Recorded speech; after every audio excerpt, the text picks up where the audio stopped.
23 नवंबर 2023 एकादशी के दिन चुपचाप गाय को खिला दें कि एक छोटी सी चीज रोडपति भी होंगे करोड़पति मिलेंगी सभी संकटों और कष्टों से मुक्ति मृत्युदंड पितृदोष तुरंत होगा खत्म पूरे साल आपके घर में भरे रहेंगे अन्न धन के की आपकी 7 पुश्तें तक करेंगे रुपयों पैसों पर राज। जी हाँ दोस्तों, 7 पीढ़ियों तक बैंक बैलेंस बढ़ता चला जाएगा, दुख दूर हो जाएंगे और सूखा आपके पास आ जाएंगे, सूखा आपके कदम चूमेगी।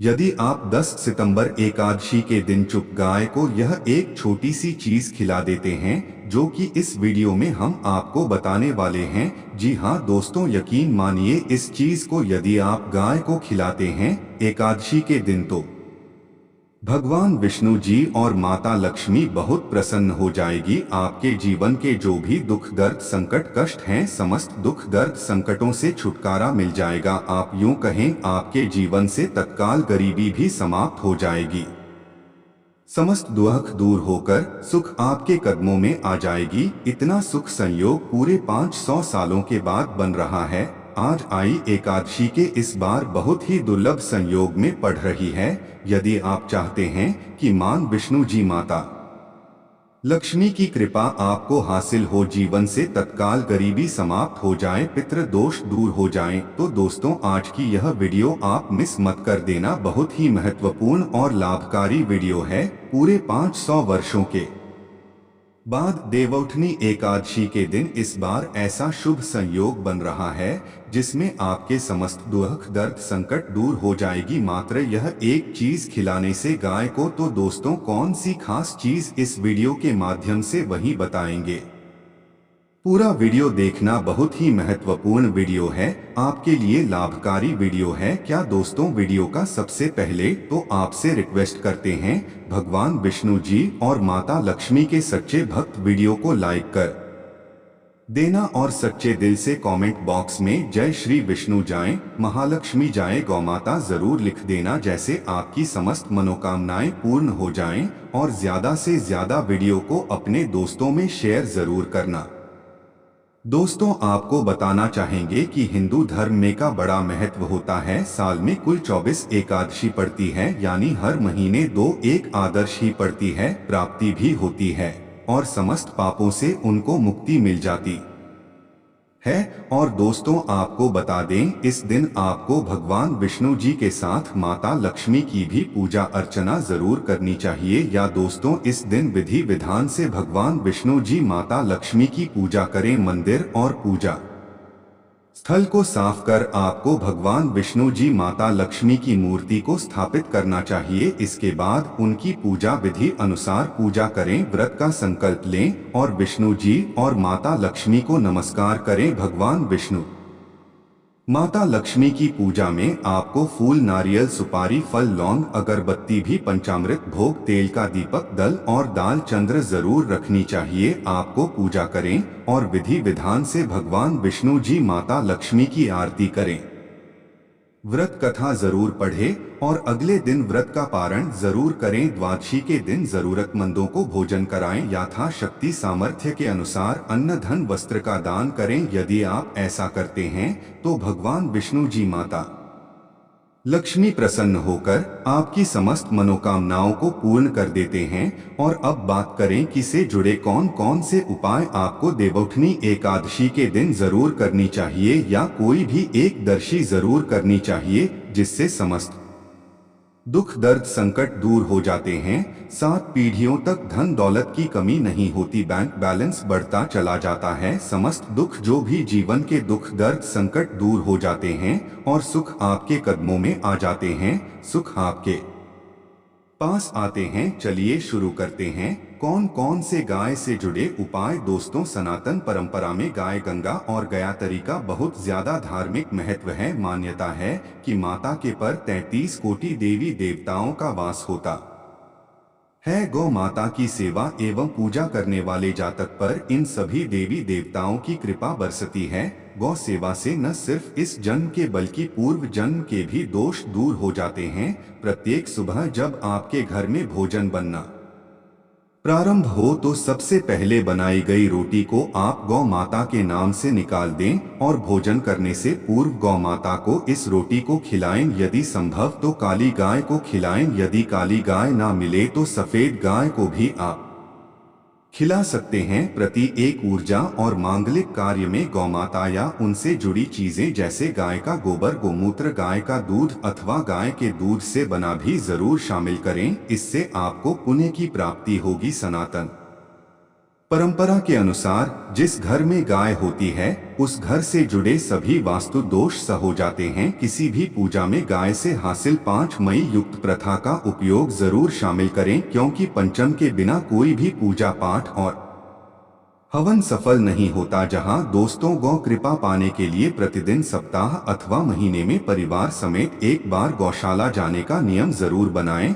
और वहां गायों को हरा जरूर खेल। इससे आपको शुभ फलों की प्राप्ति और साथ ही साथ गौ सेवा और गौ पूजा से 9 ग्रह शांत हो जाते हैं और इनसे जुड़े दोषों का निदान हो जाता है। गर्मियों में गौ माताओं को पानी पिलाएं और सर्दी में गौ माता को गुड़ जरूर खिलाएं। ध्यान रखें कि गर्मियों में गाय को गुड़ खिलाएं। अनेक देवी देवताओं को अपने शरीर पर धारण करने वाली गौमाता से जुड़े कई शुभ और अशुभ संकेत भी होते हैं। मसलन गाय का दूध दुहते समय यदि गाय ठोकर मार दें और सारा दूध बिखर जाए तो अब शगुन होता है। यदि कोई निकल रहा हो और गाय अपने बछड़े को दूध पिलाती शाम में आ जाए तो निश्चित रूप से जिस यात्रा के लिए आप निकले हैं वह यात्रा आपके लिए जरूर ही सफल होगी और वह काम जिसके लिए आप निकले हैं वह जरूर ही पूर्ण होगा। यात्रा पर जाते समय बाईं ओर गाय की आना और रात्रि में गाय की हुंकार करना भी शुभ होता है। दोस्तों, साथ ही साथ गाय के साथ आप भूल कर भी यह काम न करें, अन्यथा मिलता है घोर पाप और जीवन भर की परेशानियां। जी हाँ दोस्तों, गाय को राष्ट्रीय पशु बनाए जाने और इन्हें मौलिक अधिकार दिए जाने की बात है तो सवाल उठता है कि गाय जब भारतीय संस्कृति का अहम हिस्सा है तभी गाय के साथ लोग खराब व्यवहार कैसे कर लेते हैं। गाय दर दर भटकती रहती है, भरपेट इन्हें चारा तक लोग नहीं देते। गाय जब तक दूध देती रहती है तो उनकी सेवा होती है और जैसे ही दूध देना बंद कर देती है तो लोग इन्हें उनकी किस्मत पर छोड़ देते हैं।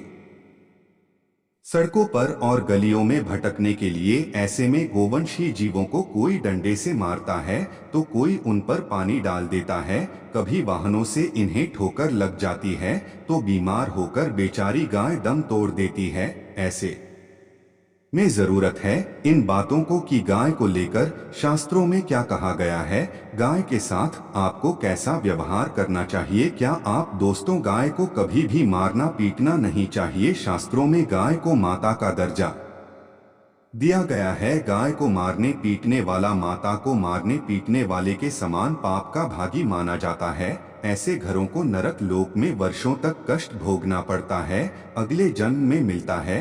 कथा है कि गौतम मुनि ने गलती से गाय को डंडा मार दिया जिससे गाय की मृत्यु हो गई थी और इस पाप से मुक्ति के लिए इन्हें वर्षों तक तपस्या करनी पड़ी। भगवान श्री कृष्णा जी ने बैल स्वरूप में आए वृत्तासुर का वध कर दिया था, जिससे मुक्ति के लिए भगवान श्री कृष्णा को संपूर्ण तीर्थों को एक कुंड में बुलाना पड़ा और इस कुंड में स्नान से वह पाप मुक्त हो गए थे। साथ ही साथ जो लोग पानी पी रहे को भगाते हैं वे घोर पाप के भागी बनकर नरक भोगते हैं, ऐसा पुराणों में बताया गया है। जबकि जो लोग गाय के लिए प्याऊ और चारा ग्रह बनवाते हैं वह माँ होते हैं। ऐसे लोग घोर पाप से मुक्त होकर स्वर्ग पाए जाते हैं और बड़े ही धनवान कुंड में जन्म लेकर सुख भोगते हैं। और साथ ही साथ आराम कर रही गाय को कष्ट देकर कभी भी उठाना नहीं चाहिए। कहते हैं कि जिस स्थान पर गाय बैठी है वहां से नकारात्मक ऊर्जा समाप्त हो जाती है। गाय के बैठने की जगह को जो लोग नियमित साफ रखते हैं वे पूर्व जन्म में किए गए जाने अनजाने में पापों से मुक्ति हो जाते हैं और गोलोक में स्थान पाते हैं। गाय को डंडा मारकर उठाना, पानी डालकर उठाने से मनुष्य पाप का भागी है और अगले जन्म में उसे दर दर भटकना पड़ता है। और साथ ही साथ शास्त्रों में बताया गया है कि गाय का दूध उसके बछड़े के लिए होता है।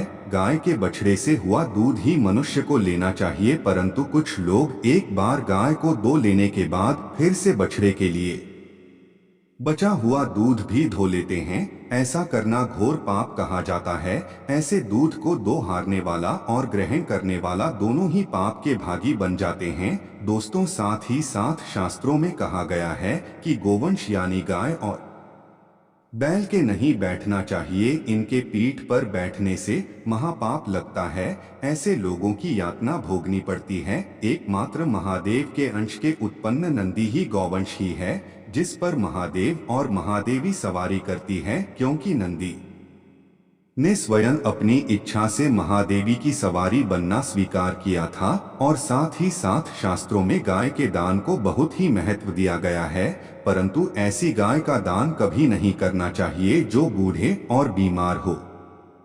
कठोपनिषद में नचिकेता की कथा भी इस गर्भ में है कि जिस नचिकेता ने पिता द्वारा बूढ़ी गाय को दान करने पर आपत्ति जताई थी, दूध देने वाली और बछड़े सहित जो लोग गाय का दान करते हैं, महान पुण्य को हासिल करके स्वर्ग में स्थान पाते हैं। दोस्तों, साथ ही साथ सूर्य चंद्र मंगल शुक्र की युति राहु से हो तो पितृ दोष होता है। यह भी मान्य है कि सूर्य का संबंध पिता से एवं मंगल का संबंध रक्त से होने के कारण सूर्य यदि शनि राहु या केतु के साथ स्थित हो या दृष्टि संबंधी हो तथा मंगल की युति राहु या केतु से हो तो पितृ दोष होता है। इस दोष से जीवन संघर्षमय बन जाता है। यदि पितृ दोष हो तो गाय को प्रतिदिन या किसी भी एकादशी को या किसी पूर्णिमा के दिन या अमावस्या को रोटी गुड़ चारा आदि खिलाने से पितृ दोष समाप्त हो जाता है। साथ ही साथ देसी गाय की पीठ पर जो खुद को बड़ा होता है वह बृहस्पति गुरु है। आठ जन्मपत्री में यदि बृहस्पति नीच राशि मकर में हो सफल होगी। और साथ ही साथ यह संकेत भी जाने यदि आप यात्रा पर जा रहे हैं और सामने आपके गाय पर जाए अथवा अपने बछड़े को दूध पिलाती हुई सामने गाय दिखाई दे जाए तो समझ जाना कि वह यात्रा आपके लिए जरूर ही सफल होगी। और साथ ही साथ घर में गाय होती है उसमें वास्तु दोष स्वतः ही समाप्त हो जाता है। और साथ ही साथ आपको बता दें कि गाय को आप जो भी रोटी बनाएं प्रतिदिन ताज़ी रोटी ही बनाएं। गाय को अगर आपने रोटी बनाई है तो कोशिश करें कि उस रोटी को आप तुरंत ही गाय को दे दें। अगर आप उस रोटी को रख देंगे और उस रोटी को अगले रोटी मानी जाएगी। गाय को कभी भी बासी रोटी न दें, इससे घर में नकारात्मक ऊर्जा वास करती है और जो भी कार्य आपके बनने वाले होंगे वह कार्य भी आपके बिल्कुल भी नहीं बनेगी। इससे आपके घर में हमेशा दरिद्रता आवास रहेगा और आप जिस भी कार्य को करेंगे उस कार्य में आपको हमेशा असफलता ही हाथ लगेगी। इसलिए को कोशिश करें गाय को रोजाना ताज़ी रोटी बनाकर खिलाएं और रोटी को बिल्कुल ना रखें। बासी रोटी गाय को न दें और साथ ही साथ सर्दी चीजें गाय को नहीं खिलानी चाहिए कि घर में कोई फल है कोई सब्जी है सर जाए तो लोग क्या करते हैं, गाय को खिला देते हैं। नहीं, ऐसा नहीं करना चाहिए। ऐसा करने से यदि आप गाय को खिलाते हैं तो और पाप के भागी बन जाते हैं। आप बिल्कुल भी सड़ी गली चीजें गाय को खिलाएं और साथ आटे की 11 लोइयां बनाकर उनके ऊपर हल्दी लगाई। इसके बाद आप उन 11 लोइयों को एक एक करके को खिलाएं। प्रत्येक लोहे को हिलाते समय गाय के सींगों पर आप हाथ फेरें, पीठ पर हाथ फेरा, मस्तक पर हाथ फेरा, माता गाय के आप चरण के स्पर्श करें। जहां दोस्तों ऐसा करने से आपके समस्त कार्य बनने लगेंगे। जो दुख का समय चल रहा है वह भी समाप्त होगा। आपके जीवन में खुशियां ही खुशियां होंगी। और एक बार आप 7 बार गाय की परिक्रमा भी कर लें तो आपके समस्त कार्य पूर्ण होंगे। साथ ही साथ आप गाय को जब भी रोटी दे रोटी पर या तो आप थोड़ी हल्दी लगा लें या थोड़ा गुड़ रख लें। अगर गुड़ न हो तो आप थोड़ा मिश्री रख सकते हैं, थोड़ा घी रख सकते हैं। या दोस्तों गाय को कभी भी सूखी रोटी खिलाएं। सूखी का मतलब गाय को डोट